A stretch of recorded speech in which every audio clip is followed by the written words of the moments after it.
Hello जी, कैसे हैं आप सब। आज हमारे पॉडकास्ट की एक नई एपिसोड है जिसमें हमारे साथ हैं यासिर सईद।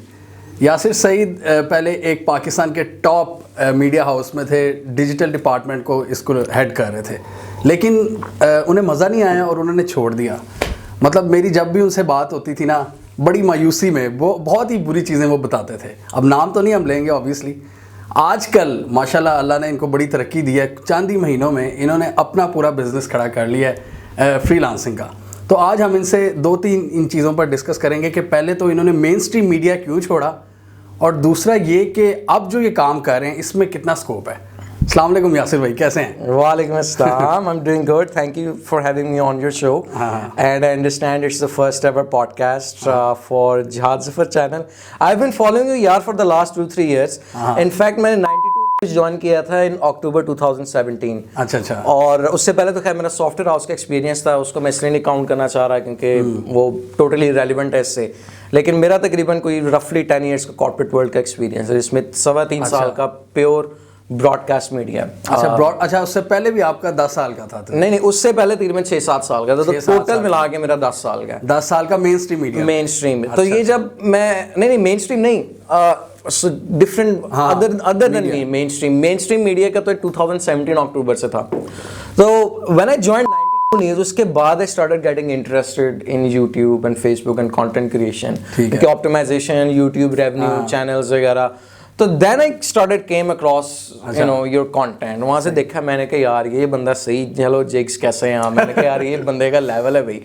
तो आहिस्ता you know then we met at Banigala PM की डिजिटल कॉन्फ्रेंस की मीटिंग हुई थी। उसमें that's the time when I first met him. मैं एज अ क्रिएटर उसमें हमें दावत दी थी, और ये एज अ हेड आए थे उस मीडिया हाउस के जिसमें ये काम कर रहे थे। तो उसमें डिजिटल पब्लिशर्स को भी उन्होंने इनवाइट किया था, तो इसमें यासिर साहब भी थे। तो वहाँ पे हमारी पहली फिजिकल मुलाकात हुई, इससे पहले चल रही थी। और उसके बाद भी you know we been having a lot of meetings and conversations. तो तकरीबन 3 साल में, 1 साल जीएनएन में, उसके बाद तकरीबन 2 साल।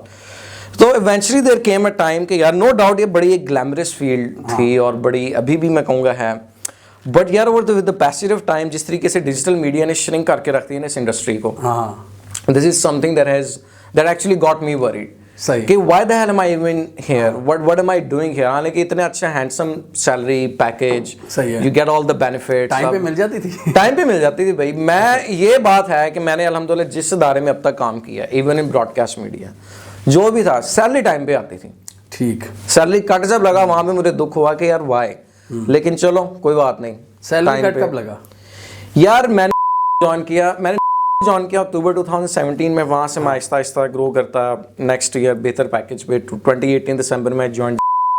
उनका चैनल यूट्यूब का था, उसका 1.5 लाख सब्सक्राइबर्स पे, और तकरीबन इतने ही कोई उनके फेसबुक फॉलोअर्स और फैंस थे। आई टुक दैट ऑफ शूट करके मैं 1.5 मिलियन पे लेके उनको छोड़ा है अभी।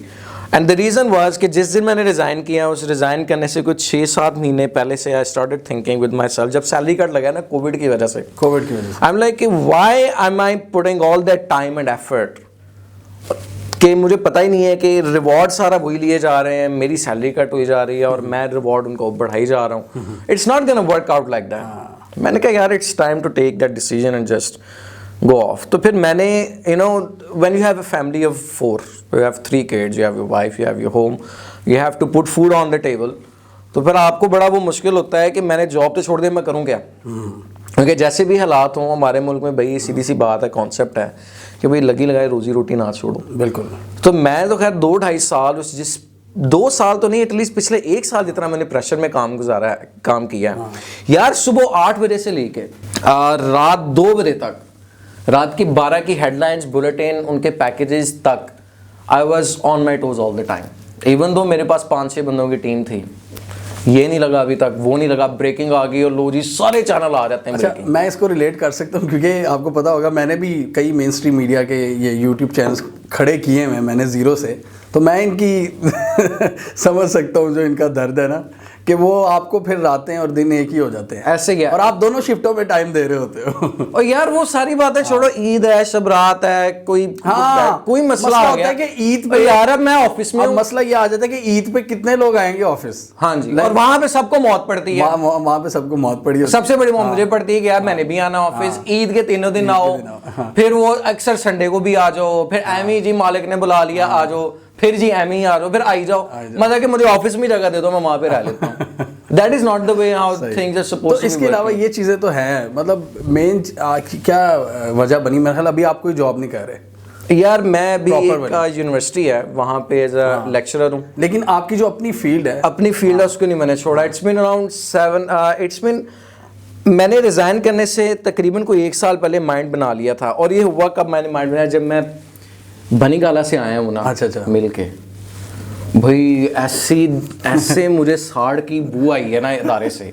हर एक बंदा उस मेरे खिलाफ उसने शिकायतों का पलड़ा इस तरह लेके ना पहुंचा हुआ था COO के प्राइम मिनिस्टर के पास ये क्यों चला गया। और वो सिर्फ ये वजह नहीं थी, मुझे ये नहीं काम आता करना है, मैंने इस प्रोग्राम का चंक नहीं लगाया, मैंने ये न्यूज नहीं लगाया, मैंने ये नहीं किया, मैंने वो नहीं किया। भाई तूने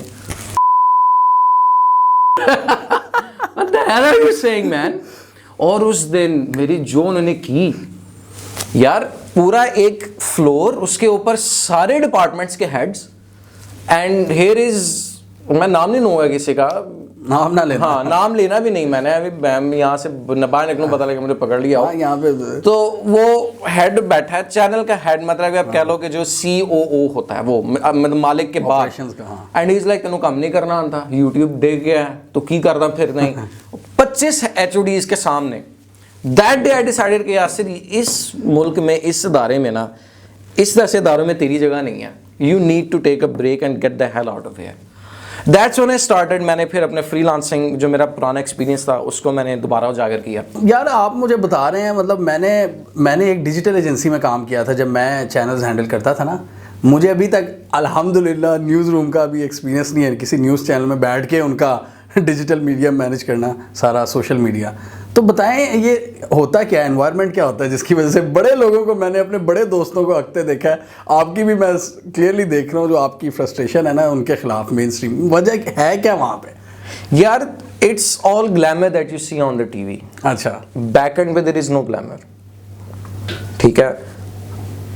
it's a highly stressful environment जिसमें किसी भी वक्त आपको किसी भी बेसिस पे रगड़ा जा सकता है। सही, ये ब्रेकिंग क्यों नहीं लगी, ये हेडलाइंस क्यों नहीं लगी, ये बुलेटिन क्यों नहीं लगा, ये पैकेज क्यों नहीं लगा, इसका थंबनेल क्यों नहीं बना। मतलब दिन में आपने 100 में से 99 चीजें की हैं और एक जो नहीं की उसके ऊपर आपकी वार्ड लगा। और ऐसी लगाते हैं ना, ऐसी लगाते हैं कि यार बंदे को बंदा ही नहीं समझते वहाँ पे। सही। और इस कदर स्ट्रेसफुल एनवायरनमेंट में ये देखो कि सुबह 8 से रात 2 बजे तक तो मैंने कह दिया ना, उसके घर जाने के बावजूद भी सुबह 5-5 बजे कॉल आ रही, सर वो ना IT डिपार्टमेंट से बात कर रहा हूँ, वो YouTube की लाइव स्ट्रीम बंद होगी। मैंने कहा टाइम क्या है, सुबह के 4 बज रहे हैं। मैंने कहा मैं क्या करूँ, सुबह के 4 बज रहे हैं, मैं सोऊं ना। मैंने फिर सुबह 10 बजे आके अपनी तशरीफ लेके आनी है वहाँ पे, मैं क्या करूँ, मैं किधर जाऊँ, आज सुबह आके देखूंगा। तो ये 24 घंटे के मसले थे वहाँ पे। There is no space for you to give to your family, there is no reason. और मैंने उस दौरान रह के बड़ी मुश्किल से अपने काम को थोड़ा सा मैं लेके चला था। देन इवेंचुअली आई थॉट कि यार फारिग कराओ, डिच कराओ चीज़ को, it's there is nothing in it. और मैं ये कहूँगा खुसूसन ये जो मैथ्स कॉम के स्टूडेंट्स हैं ना, वो जो बच्चियाँ बड़े 18-19 कच्चे कलियाँ जो है ना, ये निकलते हैं यूनिवर्सिटी में, हम मीडिया में जाएंगे, वो कुछ भी नहीं है, डाइंग इंडस्ट्री है। डिजिटल मीडिया ने ऐसे श्रिंक करके ना ऐसे कर दिया। मुझे ये बताएं, आजकल बड़े लड़के लड़कियों को शौक होता है कि हमने फ्रंट पे आना है, मतलब एंकर बनना है या कोई न्यूज़ कास्टर बनना है, तो उसका क्या स्कोप है? उसका भी आपने देखा होगा, क्या सैलरी है, क्या सिस्टम है सारा?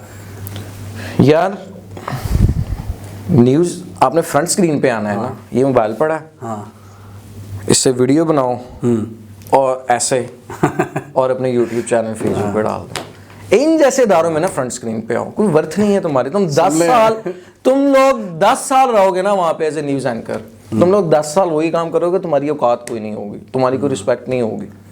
तो ये इसमें मजा कुछ नहीं है। मुझे नहीं समझ आता है 3 साल रह के लोगों को क्या क्रेज है, मैं तो छोड़ के आ गया। और वैसे भी अभी देखें ना, हज़ारों लाखों ग्रेजुएट सालाना निकलते हैं, और नाम अभी भी हम वही पुराने देख रहे हैं जो 20 सालों से हैं, जैसे कि कामरान खान, हामिद मीर, तलत हुसैन, के चंद नाम हैं। यार एक मिनट, दर्जनों में हैं यार, एक मिनट, नहीं मेरा पॉइंट पूरा होने दें। दर्जनों में हैं जो मशहूर हैं, और कुछ लोग कहते हैं कि ये पार्ट ऑफ द इस्टेब्लिशमेंट है, मतलब ये वो लोग हैं जो कि सबसे बना के रखते हैं। तो अब हर बंदा तो नहीं इनके बराबर पहुंच सकता ना। हामिद मीर, हाँ, आरिफ हमीद भट्टी, कामरान खान, ये बड़े बड़े जायंट्स हैं एंकर्स, ये जो आज जिनको देख रहे हैं उनको 20 साल लगे, जिस तरह तुमने कहा। उससे पहले भी ये कुछ ना कुछ कर रहे थे, कुछ कोई कॉलम लिख उस लेवल पे पहुंचने के लिए फिर सोच लो कि 20 साल तुम लोगों के लगेंगे जो उस फील्ड में आना चाह रहे हैं। और मेरा ख्याल वो और ये जितने भी हैं ना यार, एक तो मुझे ना हमारे मुल्क में ये चीज नहीं समझ रहे थे। तुम आज खोलो भी जरा CNN के यूट्यूब चैनल, BBC का फेसबुक पेज खोलो जरा, तुम्हें किसी भी उनके न्यूज एंकर का कोई प्राइवेट यूट्यूब चैनल नजर आएगा? फरीद ज़करिया, ये मेरे दिल की बात, फरीद ज़करिया, ये मेरे दिल की बात की है यार, Farid Zakaria one of the, मैं बड़ी देर से 15 साल से मैं इस बंदे को फॉलो करता हूं, उसका कोई यूट्यूब चैनल यार ये मैं भी कहता होता हूं कि यार फरीद ज़करिया इंडिया में आप देख लो, इंडिया में जो टॉप एंकर हैं या जर्नलिस्ट हैं उनका किसी का अपना नहीं है, किसी एक का नहीं। पाकिस्तान में है कि बेशर्मी ढिठाई से मेन वो प्राइम टाइम भी लेना है और उसके अलावा पैसे लेने हैं 10-10 20-20 लाख रुपए अलावा में ज्यादा ही हाँ जी हाँ। और उतने उससे ज्यादा यूट्यूब से कमाते हैं। मुझे तो ये नहीं समझ आती जाता कहाँ खाते हैं, मुँहते हैं, हकते हैं, क्या करते हैं यार। और किसी और सर ये सिर्फ ना ऑन कैमरा आपको नजर आता है, ये 40 मिनट के प्रोग्राम में जो अवाम की बातें करते हैं ना, ये बंदे को सीधे मुंह सलाम का जवाब नहीं देने का रवाजा। सही, सारी बातें छोड़ो यार, जो बंदा अपनी टीम के रिसर्चर से सही तरीके से बात नहीं कर सकता, वो अवामी मसाइल उठा के बात करेगा टीवी पे। क्या बात है। हाँ कहाँ यार, क्या चे लिखा है शक्ल पे। कम ऑन यार, किस दुनिया में रह रहे हो? कौन सा ग्लैमर है जिसको चाहिए? और ये जो फ्रंट स्क्रीन पे आते हैं ना, तुम छोड़ दो बस। लड़के तो चलो साइड पे रखो, जो लड़कियां हैं ना, लेडीज कोई जरूरत नहीं, इज्जत पे आ रही है ना, घर पे बैठ जाओ, पैसे नहीं चाहिए। अच्छा, इस हवाले से मैंने भी सुना था ये बड़ी एक डेंजरस बात हम करने लगे हैं। अच्छा ये थोड़ा सा जरा मैच्योर कंटेंट है, मैं पहले जरा वेयर डिस्क्रिप्शन इज एडवाइज्ड। नहीं मैं फिर सही खुल के आऊंगा, हम खुद थोड़ा सा जरा एहतियात ही बरतेंगे। मैंने भी इस हवाले से सुना हुआ है कि कुछ जैसे हमने गलत चीजें सुनी थी ना फैशन इंडस्ट्री के बारे में कि आपको फलां के साथ सोना पड़ता है, तो यहाँ पे मैंने एंकर्स का बड़ा सुना है ऐसा का। ये let me tell you something, ये जो इंडस्ट्री है ना, एक तो मुझे नहीं समझ आती यार कैमरे के सामने जाने का क्या क्रेज है। What is going to make you so special? आप कैमरे से ऐसे पीछे नहीं हटते, दुनिया आपको ऐसे नहीं भूलती। आप कौन से सेलिब्रिटी यार, जियो में 10-10 साल जिन्होंने काम किया न्यूज एंकरिंग का, आज उनको देख लो कोई पहचानेगा भी नहीं।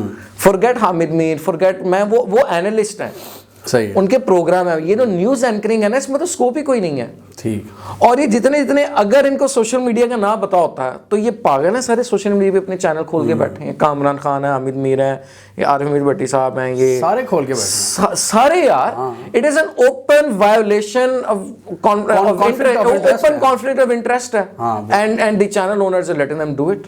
क्यों? क्योंकि उनकी वजह से उनकी स्क्रीन के ऊपर पैसा आता है। क्योंकि एक नाम ऐसा एडवर्टाइजिंग से तो जो कमाते हैं वो कमाते हैं। वैसे खैर चैनल्स का जो रेवेन्यू ना काफी डिप किया, because the brands have moved on toward digital media, YouTube, Facebook, Instagram, Snapchat. But here's the thing, ये जो प्राइम टाइम के ऊपर रेवेन्यू आता है ना इनका, वो ठीक है, इनको भाई बाहर से बड़ा पैसा आता है। अच्छा, डायरेक्ट फंडिंग, ये जो टेबल के नीचे जिस पार्टी के बारे में आपने गुलवाना है ना, आप पैसे दो, ये ऐसे नीचे से छोड़ दो भाई। यानी कि आप ये कह रहे हैं कि पाकिस्तान में अगर 10 चैनल हैं फॉर एग्जांपल न्यूज़ के, तो कोई फलां पार्टी का है, कोई फलां पार्टी यार एक यार ARY खोल ले तू। हाँ, सबको पता है कि वो ARY इज PTV 2.0। हाँ, और जियो न्यूज़ इज PMLN 2। दोनों को कंपैरिजन, फैक्ट्स एंड फिगर्स बताएंगे दोनों। ऐसा न्यूज़ को ट्विस्ट और मैनिपुलेट करेंगे ना कि PTI वाला ARY देख के खुश हो जाएगा, नून लीग वाला PM वो। और एक ये भी तरीका होता है कि आप न्यूज़ को आप कवर कर लेते हो, आप बराए नाम कवरेज करते हो, लेकिन आप उसको लेट कवर करते हो। अगर आपकी हेडलाइंस है ना, तो उसमें आपकी मर्जी की जो न्यूज़ होगी उसको ज्यादा डंडोरा उसको और वो पहले नंबर पे आप देते हो। हाँ। और जो बड़ी जरूरी चीज होगी उसको आप 10वें-12वें मिनट में आप दे रहे होते हो। ऐसे ही ये भी एक तरीका है। ये यार तरीका है सारा भाई। ये इस इंडस्ट्री के अंदर जो कुछ होता है ना, और जो मैं तो अल्लाह का शुक्र अदा करता हूँ, मैं उस आगे तक नहीं गया वो देखने के लिए। मैं पहले मुझे मुझे पहले ही बड़ा कुछ पता चल गया था। यासिर, हमने फुल अभी बुराइयां कर ली हैं मेन स्ट्रीम मीडिया की। अब हम आते हैं अपने काम की तरफ, जो हम कर रहे हैं, मैं भी और आप भी। इस वक्त फ्रीलांसिंग का इस वक्त पूरी दुनिया में स्कोप है। कोविड में भी हमने देखा कि घर से काम लोगों ने किया और बड़े पैसे बनाए। मतलब जो ऑनलाइन कर रहे थे वो सुखी रह गए, उनको कोई इशू नहीं हुआ। अब आपने माशाल्लाह छोड़ा मेन स्ट्रीम मीडिया और माशाल्लाह अपना ऑफिस आप खोल के बैठे हुए हैं, आपने टीम भी रख ली है। तो मुझे बताइए इसमें क्या स्कोप है, ज़रा इसमें हमारी ऑडियंस को गाइड करें कि क्या किया जा सकता है, किन किन डोमेन्स में।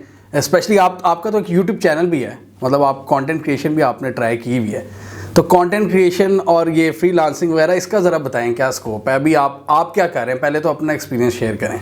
यार देखो, मैंने तकरीबन नवंबर 2019 से ना फ्रीलांसिंग शुरू कर दी थी जॉब में रहते भी। Once it came to a point जब मैंने ऑफिस ले लिया, उसमें सेटअप बना लिया, उसको रेनोवेट कर लिया, टीम रख ली, देन आई रिजाइन कि नाउ इज द टाइम कि आई मूव ऑन। क्योंकि मैं पिछले रिजाइन करने से ठीक 6 महीने पहले तक सोच रहा था एवरी सिंगल डे कि मैं ऑफिस जाऊं कि ना जाऊं, रोज की 2 घंटे की मेरी खुद से जाऊं। ये बैलेंस करना भी बड़ा जरूरी होता है। हाँ, क्योंकि यार देख Jihad, you can not move on if there is nothing out of your own. और रही बात फ्रीलांसिंग के, भाई कोविड की वजह से जितना ऑनलाइन और रिमोट वर्किंग को फ़रोग मिला है ना, दुनिया में कोई डिपार्टमेंट इतनी तेज़ी से e commerce, online spending, freelancing, YouTube monetisation, content creation, Facebook channel pages, ये नहीं बने। I even have my own YouTube channel Yasir Saeed के नाम से, you can go and subscribe, उसके ऊपर भी ये मैं वीडियो लगाऊंगा। लेकिन हियर्स द थिंग, अभी I haven't gotten the time कि मैं उसको इतना फोकस कर सकूं। अभी माशाल्लाह मेरा अपने कुछ मेरे पर्सनल परमानेंट क्लाइंट्स हैं मंथली रिटेनर बेसिस पे, उनको कंटेंट और एसईओ और डिजिटल मार्केटिंग की सर्विसेज देता हूं। अभी रिसेंटली 2 महीने पहले लाहौर लिटरेरी फेस्टिवल का पता है? हाँ बिल्कुल। इस बार जो इवेंट हुआ था देखा था? वो डिजिटल हुआ था। वो किसने किया था? अच्छा, योर्स ट्रूली। वाह यार, ये तो yours truly, me and my team.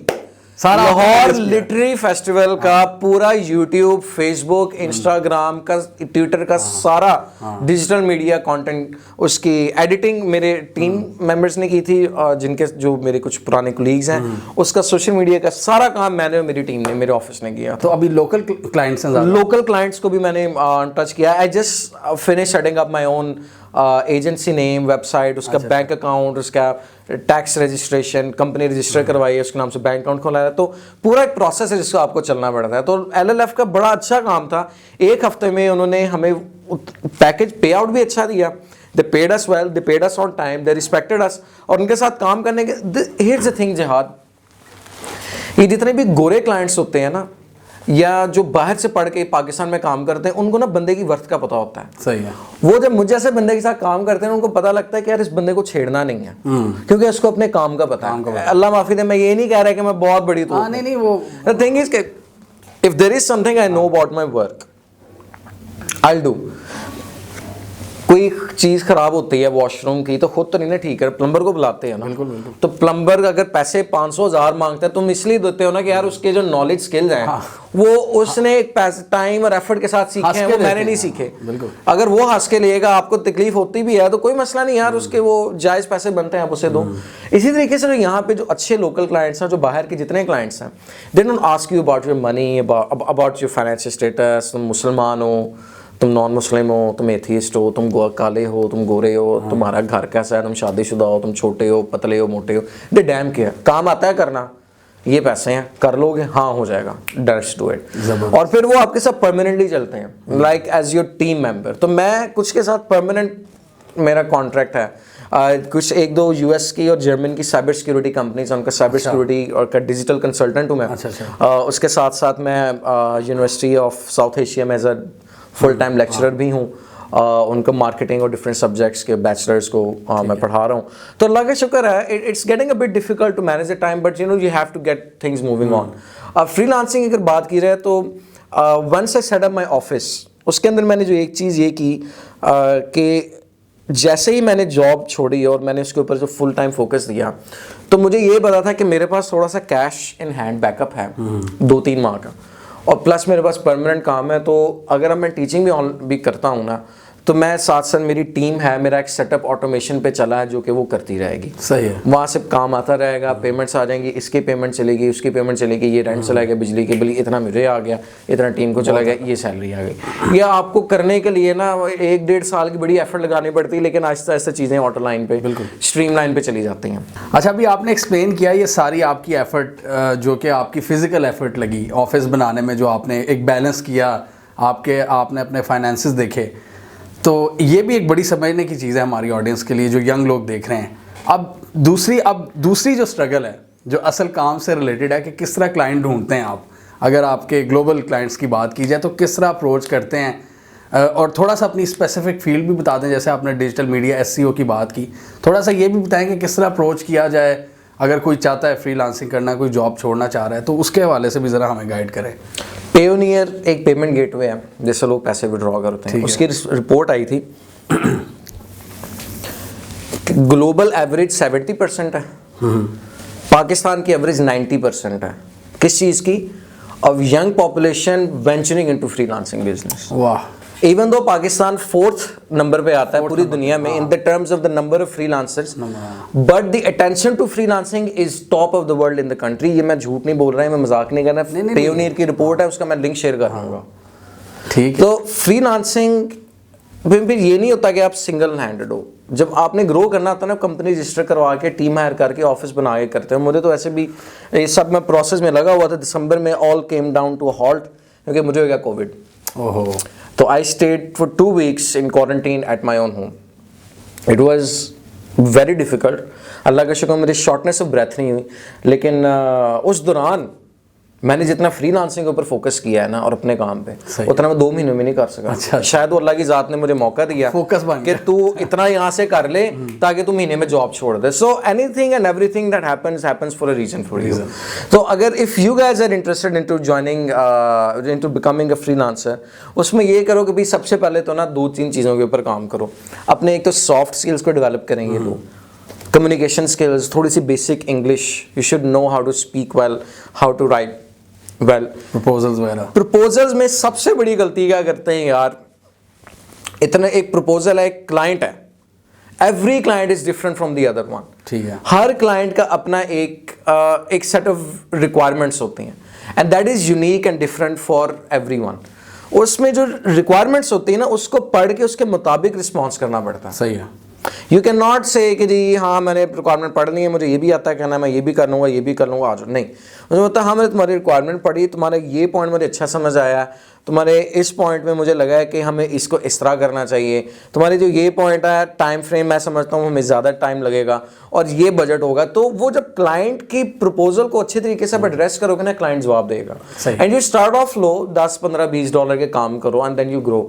Web designing, web development, artificial intelligence, blockchain, content writing का, कॉपी राइटिंग का, ईमेल मार्केटिंग का, सर्च इंजन ऑप्टिमाइजेशन का, फेसबुक एड्स का, इंस्टाग्राम एड्स का, यूट्यूब चैनल मोनेटाइजेशन का, मैनेजमेंट का और सोशल मीडिया के जितने हैं, बड़ा काम है, बड़ा काम। फाइवर पे बेतहाशा मैं स्टूडेंट्स को पढ़ाता हूँ, मेरे कई स्टूडेंट्स हैं जो फाइवर पे। कौन सी? एक तो फाइवर है वेबसाइट में, 2 मेन वेबसाइट्स 2 हैं, वैसे तो 3-4 हैं, गुरु है, फ्रीलांसर है, लेकिन इस वक्त जो पब्लिकली लिस्टेड ट्रेडर कंपनीज हैं उनमें एक फाइवर है and then we have Upwork. मैं हूँ अपवर्क पे, I am a top rated freelancer on Upwork. तो मेरी वहाँ पे मार्कॉम मीडिया के नाम से एक एजेंसी भी है, ठीक है, जिसके जरिए मैं लोगों से काम पकड़ता हूँ। मेरी एक फुल टाइम एक कॉन्ट्रैक्टर है, she is from Africa, South Africa. अच्छा।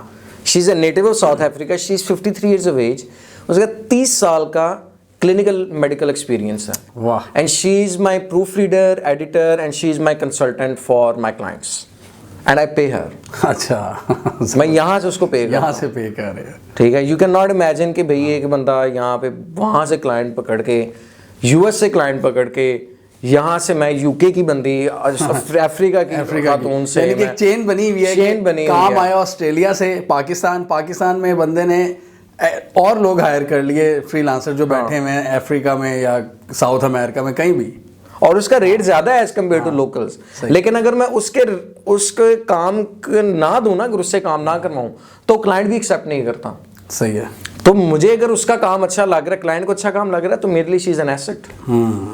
53 इयर्स ऑफ एज की अगर खातून घर बैठे काम कर सकती है, व्हाट्स रॉन्ग विद यू 20? यार ये तो बहुत ही जबरदस्त आपने इनसाइट दी है अंदर की कि यार 53 इयर्स एज, वो अफ्रीका में बैठी 53 साल औरत, साउथ अफ्रीकन केप टाउन की, वो बहाना बनता ही नहीं है फिर तो यार हमारा। उसके साथ मैं अब तक $1000+ तक का मैं काम कर चुका हूं with in a couple of months. क्या एक्सपर्टीज है वो है एडिटिंग प्रूफ रीडिंग की एक्सपर्ट है। ठीक है। और मेडिकल में उसकी बड़ी अच्छी एक्सपर्टीज है। ठीक है। And she helps out with all of the content जो कि मेरे राइटर्स लिखते हैं। अभी आपने ये जिक्र किया था एआई वगैरह और ब्लॉकचेन का, इसमें क्या एक्सपर्टीज? यार आगे ना 5-10 साल में आर्टिफिशियल इंटेलिजेंस ने मत मार देनी है। लेकिन एज अ फ्रीलांसर आप क्या सर्विसेज? यार अगर जिसको आर्टिफिशियल इंटेलिजेंस की प्रोग्रामिंग लैंग्वेज बैकबोन उसके एल्गोरिथम्स का तो पता फिर है, डेटा से रिलेटेड डेटा साइंस का पता है, वो बंदा बहुत आराम से $100+ पर आवर चार्ज कर सकता है। सबसे महंगी फील्ड इस वक्त चल रही है। ये डेटा और एआई इंटरलिंक्ड है ना, इंटरलिंक्ड है और इसकी डिमांड बहुत है और इसकी सप्लाई बहुत शॉर्ट है। पाकिस्तान में तो अभी प्रॉपर डिग्रीज भी नहीं है डेटा से रिलेटेड, डेटा साइंसेस की कुछ भी नहीं सर, इधर एजुकेशन का म्यार ही नहीं है। हाँ, अगर आप आए तो सही, अभी तो है भी नहीं मेरा ख्याल कहीं भी कोई, मेरा ख्याल बाहर की Harvard, Stanford, Cambridge, Oxford, Edinburgh university, इस तरह की जो टॉप रैंक यूनिवर्सिटीज़ हैं उन्होंने डाटा साइंसेज और एआई के अंदर कोर्सेज और डिग्रीज ऑफर्ड की हुई हैं। सही है। बट नॉट इन पाकिस्तान, क्योंकि यहाँ पे इस तरह के बंदे भी तो नहीं ना पढ़ाने वाले। मेरा एक दोस्त हैं बड़े अच्छे, उन्होंने यूनिवर्सिटी ऑफ एडिनबर्ग से किया है, तो उनको हम दावत देंगे डेटा साइंसेज में, वो भी बड़ी अच्छी एक वीडियो हो सकती है। हाँ, वो उसको करना और उसका टाइटल ही रखना कि how to venture into data analytics and AI. तो यासिर, मुझे तो यही लग रहा है कि आपकी यंग जनरेशन के लिए यही एडवाइस है कि वो छोड़ दें सब कुछ, अपनी जॉब्स वगैरह जो भी, स्पेशली मैथ्स कॉम के स्टूडेंट्स हैं, और इस तरफ आ जाएं फ्रीलांसिंग की। यार ये मैथ्स कॉम के स्टूडेंट्स से बड़ा जाहिल कोई नहीं है, मैं तुम्हें सही बात बता रहा हूँ। ये सब जाहिलों के टोले हैं। मैं बिल्कुल सीधी बात बताऊंगा। सही। ऐसी पढ़ाई का फायदा क्या है जब वो ना अंधे में काने राज वाला क्या वो मुहावरा, वो कहावत में क्या कहूँ, सारे अंधे जाहलों की तरह ना एक जाके फील्ड में जा रहे हैं, इसी टीवी में बजना है, टीवी में बजना है, टीवी चैनल्स बंद हो रहे हैं, उनके पास पैसे नहीं है। तुम लोग जाओ डिजिटल की तरफ, बिल्कुल फाइवर पे गिग्स बनाओ, कंटेंट का काम करो, तुम लोग यूट्यूब चैनल्स की तरफ आओ, फ्रीलांसिंग शुरू करो, अपने सॉफ्टवेयर हाउस का देखो, अपनी एजेंसियां खोलो, काम बनाओ। देखो मैं सिर्फ एक बात कहता हूँ, मैं क्लास में भी ना अपने स्टूडेंट्स को एक बात कहता हूँ कि आज इस वक्त मेरी एज है 34, इस वक्त ये जो कच्ची कलियों में जितनी अपॉर्चुनिटीज़ है ना, ये 20-21-22 साल के लड़के लड़कियों में, लौंडे लौंडियों में, इन के पास ये अपॉर्चुनिटीज़